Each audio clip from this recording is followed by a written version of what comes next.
Modern Warfare 2 came out in 2009.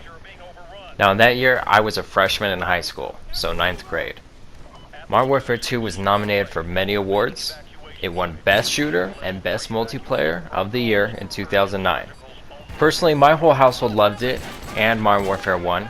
My dad, my mom, my little sister didn't really play video games, but my mom was even in a clan in Modern Warfare 2. That's how much we were playing these games. So Modern Warfare 2 has amazing music, it's got great pacing, the plot is fun, especially for a military shooter. It's a lot more than you would expect, and it has one of the best video game villains there ever has been.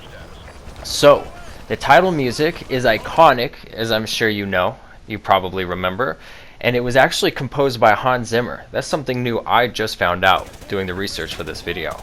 He's the guy who does Pirates of the Caribbean, so think dun dun dun dun dun dun dun dun dun. He also does Sherlock, which is dun dun dun dun dun dun dun. Now that I think of it, his music kind of sounds the same. His first video game score was Modern Warfare 2 in 2009.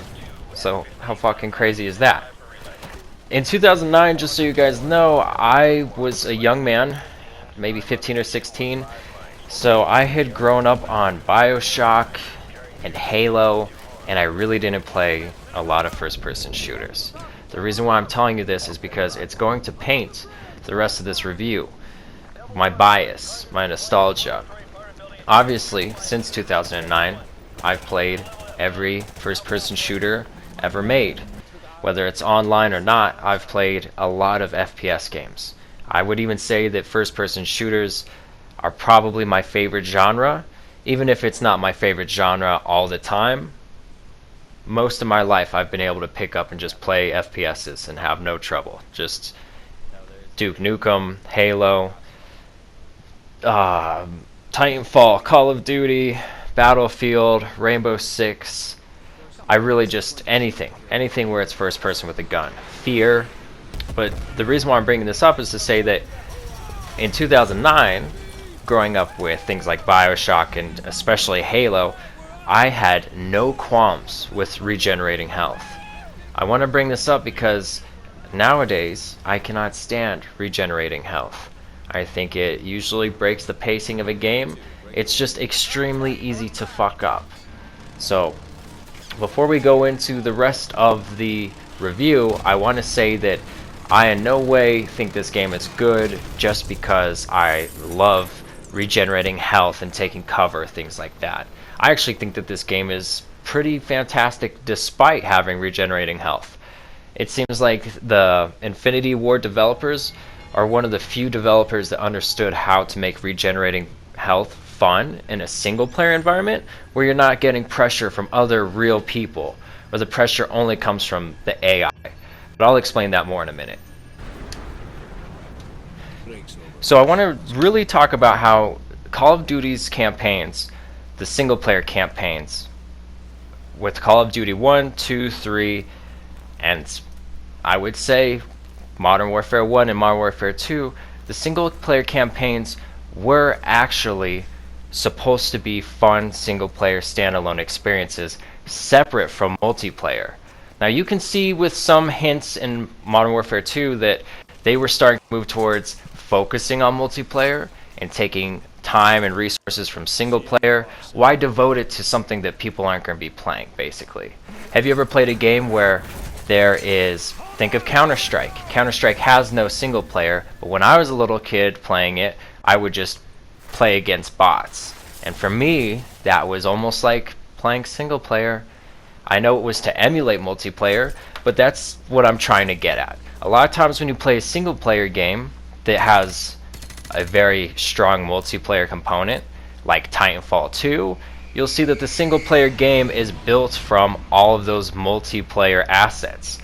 Weapons from multiplayer, maps from Modern Warfare 2 multiplayer are actually used in the single player campaign.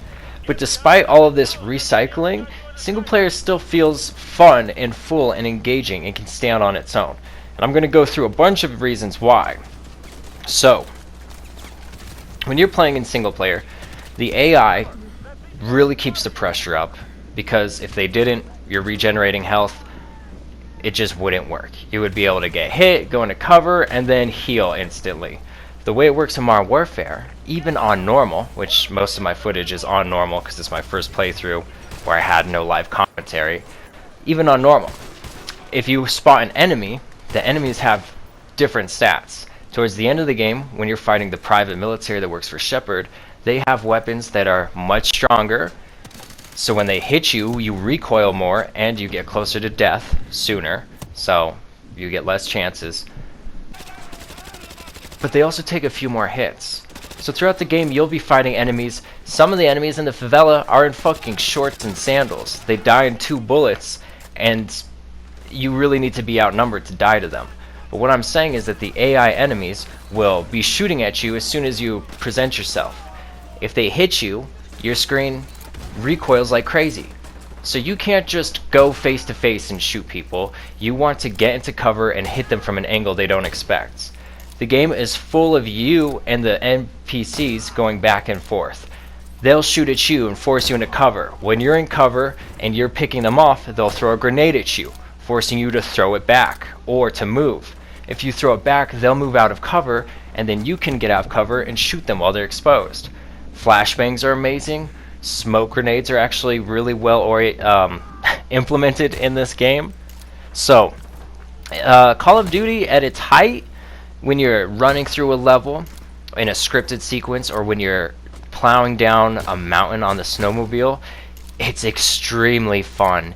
It's kind of like Uncharted. Like, even though I play some really hard games like System Shock 1, the original, not the remaster, which is the exact same, but even for someone like me who enjoys games that are really methodical, slow, and just difficult, they're like puzzles, Modern Warfare 2 can still be fun. I don't know how they balance their roller coaster moments. That's exactly what it feels like to me. It feels like you go to a theme park, but it's like Modern Warfare 2 doesn't take all the control away. You don't just go and sit and watch. Maybe at the worst segments, like in Hornet's Nest, when you're going through the favela, there's a moment where you have to run away from a bunch of soldiers and jump and grab onto a helicopter's like hanging ladder. When I was a kid, I loved that mission and I would play it all the time.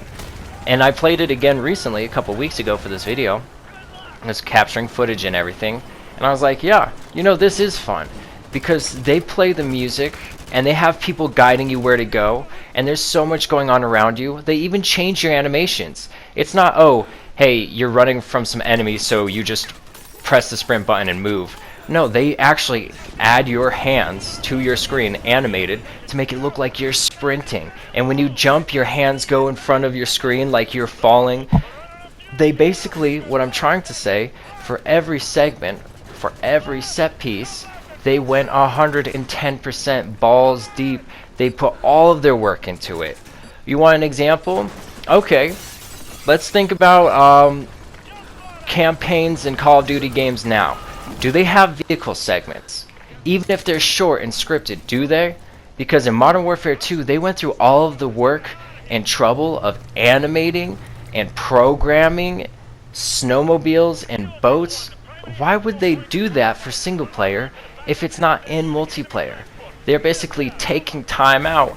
Not just time, but work, effort. They weren't just slapping any shit into single player. They were trying to make a cohesive experience and story. And it's crazy. Part of what keeps the game so fun is the insane pacing. The fact that you never do anything for more than a few minutes, if that. Let me see here. So, by the second level, right, of Modern Warfare 2, you're scaling up an ice cliff with the protagonist of the first game. Soap is now your mentor. He was the protege in the first game. He has come so far that he's now teaching you the protagonist that you're playing as in Modern Warfare 2. So when you're playing as Roach, you're climbing up this ice mountain with Soap, and it's cool to see his character development, to see that he's now leading missions, like how in the first game he was following missions. You climb up this icy cliff. There's a point where you almost fall to your death and he catches you. In that one level, you also have a snowstorm that you can use as cover when you're sneaking around. And to see your enemies, instead of just having infrared goggles or something, you have a heartbeat sensor attached to your gun. That is an example of them using a multiplayer like attachment or tool. Something like the thermal scope and the heartbeat monitor, they use those in single player with these fun moments. Something where you'll go, like imagine you go into a cave and enemies flood it with smoke grenades and they come in with their red lasers shining through. This actually happens. And you can pick up a gun with a heartbeat sensor. Or if you earlier picked up a gun with an infrared sight, now you're killing all these enemies in this cave. Immediately after that happens, you exit the cave onto a narrow walkway along a cliff face. And you have to walk along it while snipers are shooting at you. And you're fucked. There's nothing you can do there unless you shoot back quickly or pick up one of the riot shields on the ground right in front of you. You see how you're constantly changing what's expected of you? Hide behind cover, shoot enemies through smoke, go out and be exposed on this walkway where you're being sniped at, but you can face the enemies with your back to the wall and protect yourself with a shield. They know that regenerating health and shooting NPCs that don't stand a chance isn't the most engaging thing. So they made the NPCs stand a chance. They gave them better positioning. They shoot you and you recoil so bad that you can't shoot back. There's no brute forcing it. This game on Hardened, I think, is the way to play. I think Veteran is a little obnoxious, and Regular is definitely too easy. You get away with too much shit that you shouldn't be able to get away with. I know I've been ranting about this game's regenerating health and stuff for a long time, but you have to understand that most games, they just take their multiplayer mechanics, their movement, and they just put you in a box and let you fight NPCs. And it's boring. It's not fun. The reason why people like Titanfall 2 when it came out, why they were so obsessed, is because it had a campaign almost on par with Modern Warfare 2. I think the issue was, Modern Warfare 2 is better because it has such a compelling story. The cool thing about Modern Warfare 2 is most military shooters are not great about telling their story in the actual gameplay, in the levels. Whereas Modern Warfare 2, everything that happens in the story that is major happens to you as one of the playable soldiers. It happens while you're there on screen. People are not dying off screen. You're not being explained what happened in a loading screen. Like, sure, the loading screens will give you some exposition, but if you skip all the loading screens, you still know exactly what's going on in the story because you're there when it happens.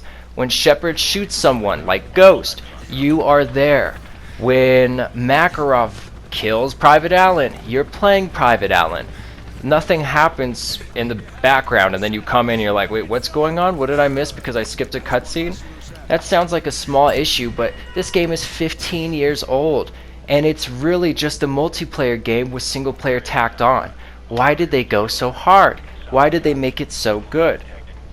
I don't know. I guess artistic integrity is all I can think of, really. Okay, one last thing about mechanics I want to say is, hey, if you're going to make a turret segment, don't. But if you do, keep them brief, okay? Modern Warfare 2 has 2 turret segments. They're less than a minute each. Both times you're in a vehicle where you're moving around and you're shooting enemies. So you're mobile, the segment is short, and you're empowered. You're actually, it's a power trip instead of making you feel like you're just sitting there doing nothing. So, that's all I wanted to say about that. Moving on to the story, the next mission in the game, the 3rd mission, is already no Russian. And if you know what no Russian is, it's just a controversial shock value level. They threw it in the game, I'm sure, for marketing purposes, but the events of the level are crucial to the plot. Briefly, what happens is, in No Russian, you are playing as an American spy in a Russian terrorist group. So you are pretending to be a Russian terrorist. They're about to shoot up an airport full of Russian civilians. This game came out in 2009, and I don't know if they chose the airport because of 9/11. I think maybe at least subconsciously they did. But anyways, as this undercover soldier, you go with this guy called Makarov. He's the leader of the terrorists, and you kill a bunch of Russian civilians in cold blood. Like, it's a massacre. They have no way to defend themselves. And at the end of the excursion, when you're about to escape the whole, airport, Makarov, the leader, turns on you. He reveals, hey, I know you're American, and he shoots you, and he leaves you there with evidence that you are American. This kicks off the plot. This is why Russia tries to invade America, which you'll see later in the game. And the cool plot twist that comes at the end of the game is that General Sheperd, he is introduced at the beginning of the game. He starts the game with a monologue, so you're introduced to him right away. He's the guy who sends you in to investigate Makarov. Well, it turns out he's also the one who told Makarov you were an American, because just like Makarov, he wants the US and Russia to go to war. Normally, that'd be a pretty lame plot twist. Oh, the US general loves war for no reason. But in this game, he actually has a maybe not valid excuse, but he does have an understandable reason for being fucked up. So the reason why Sheperd wants to go to war is because in Modern Warfare 1, in a level, you play as a US soldier and you're killed in an explosion. You're in a helicopter, your helicopter crashes, it's because a nuke goes off. 30,000 US soldiers die in that sequence. And it turns out that level from Modern Warfare 1, those events, not only do they have significance in Modern Warfare 1 and significance to the player because you play through it, it happened to you, the player, that moment has significance to Sheperd too. Those 30,000 soldiers were under General Sheperd's command. Those were his guys. He lost like 30,000 people he was responsible for. And if you think that didn't fuck him up or torment him psychologically, it had to have. The guilt must have been immeasurable. And ironically, now he wants to go to war and get revenge on Russia. Makarov has wanted to go to war with the US. They're not working together, and I think that's why at the end of the game Makarov is... There's a lot of reason why Makarov is down to go against Sheperd. Sheperd takes his fucking hard drive, for one. Everything there is shored up so perfectly. I don't think this game has a single plot hole. I love General Sheperd as a villain. He's understandable, he's relatable. Even though his actions are unjust, you can understand where he's coming from. If you had 30,000 people die and you felt like it was your fault, you felt like some monster came and killed like 30,000 of your children, how would you react? What would happen? We don't know. Would you start World War III? Probably not. But you're also not a fucking general. So it's a really cool what-if scenario. It's very... I also like the parallels between Makarov and Sheperd. They're two sides of the same coin. A Russian who wants revenge against the US at any cost, where he massacres his own Russian civilians just to frame them. What does Sheperd do? He sets up his own spy to go in there, commit atrocities, and then blows his cover. They're both setting up their own countries and killing their own people because they want to get revenge on the other country for killing their own people. The irony is palpable. It's fantastic. I love the writing. Unfortunately, I can only record so much audio with this equipment I have on the PS4, so we're going to have to start winding down and wrapping up our thoughts, even though I have a lot of notes here. I want to highlight some set pieces, but again, remember that this game's set pieces work because the mechanics work. When you shoot enemies, the feedback is fantastic. When you get shot, the feedback is thrilling. The recoil is insane. So let's go through some set pieces that really make the game memorable. And don't forget, these set pieces are good because this game's base mechanics are good. That's the only reason they'll work. In the mission Wolverines, where you first play as Ramirez, that mission alone has smoke grenades that you can use as cover, infrared sights, automatic turrets, predator drones you can use, and it wants you to shoot down helicopters with rocket launchers, both guided and unguided. That's 5 mechanics introduced in the span of maybe 15 minutes, and that's just one level. Does anybody else ever remember the segment where you come out of the submarine on a little mini submarine underwater and you're surrounded by ice and you go and you like give a thumbs up to some other Task Force 141 guys? It's extremely visually striking and it just stands out to me. It's one of my most memorable moments for some reason. I just remember playing that level in my living room when I was in high school. Another great level is when you're going with the Army Rangers and you're trying to save civilians. So you have to laze targets for your armored vehicle and you're clearing houses door to door. It's fantastic. So fun. Okay, so I'm only able to record a little bit more audio, so let's just wrap up quick here. Price, when he first shows up, is a badass, and that's fan service for the old fans. A few moments later, he shows compassion towards Roach, which I think really endears him to new players.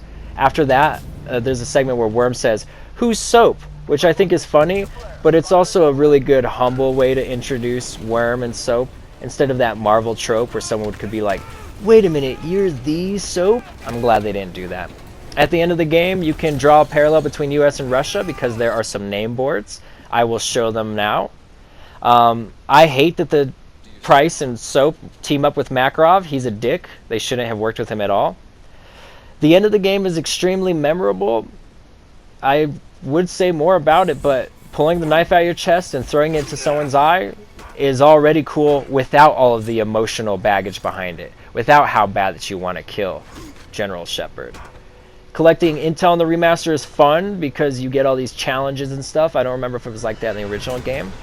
The worst part of Modern Warfare 2 is when you die and there's some stupid ass quote from some old white man who I do not give a shit about.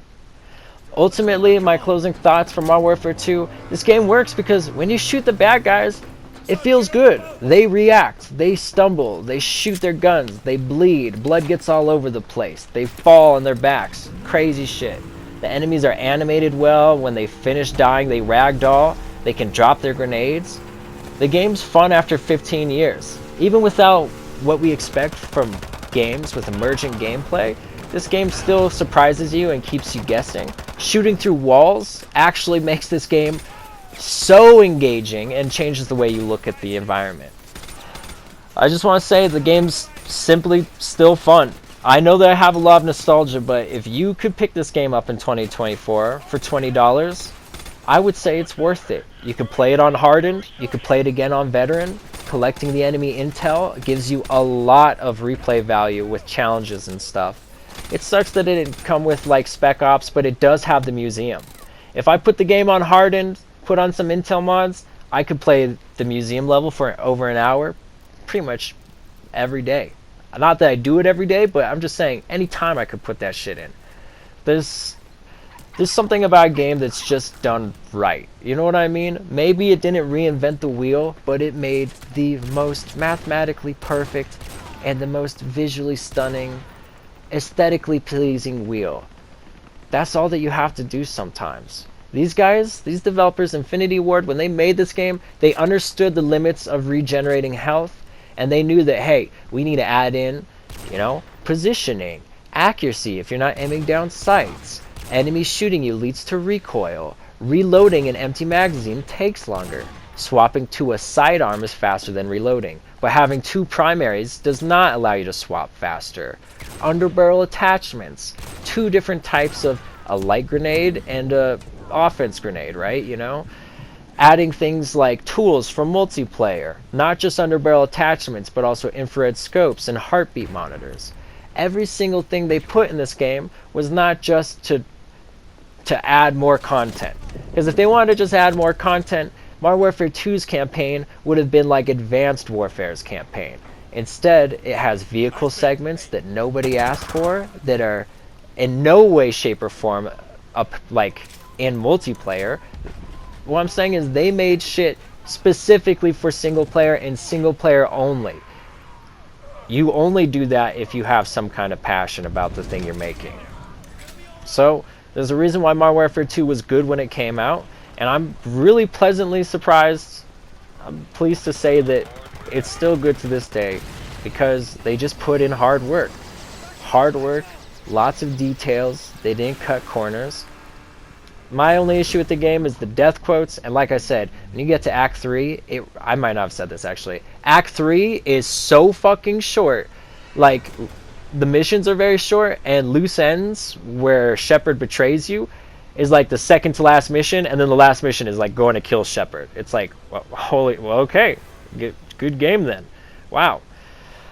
But I genuinely think that Modern Warfare 2 is a classic.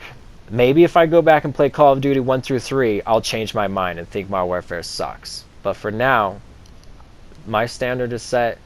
If you want a good military shooter, that's worth your time, that has a plot that's still engaging, even though I spoiled every fucking detail, this is what you gotta check out. Modern Warfare 2, I feel crazy saying it. It's like saying Tetris is good, but hey, I feel like people don't really give single player credit when it's due. We usually say Call of Duty developers make shitty campaigns. This is a good one, so play it. And if you don't like this, then you know, hey, it doesn't get much better than this. If regenning health can do anything, this is as good as it gets, in my opinion. Thanks guys for watching. I've never made a video like this. I had to write a script and do all the audio first, and my audio equipment sucks so bad. I kept getting errors. I had to re-record this. I pretty much spent my entire Sunday doing this video, which is only 25 minutes. It would mean a lot to me that if you enjoyed it, especially if you stayed this far, if you could please just like it so that more people watch it. You know, I don't want to rely on YouTube for validation, but if I spend all this time making something and it doesn't get watched, it does feel a little bit like a waste of time. So, thank you if you watched. Thank you if you didn't. If you clicked on this on accident, or if you fell asleep and it just shuffled onto this, at least I'm getting a view somehow. Have a good night, guys.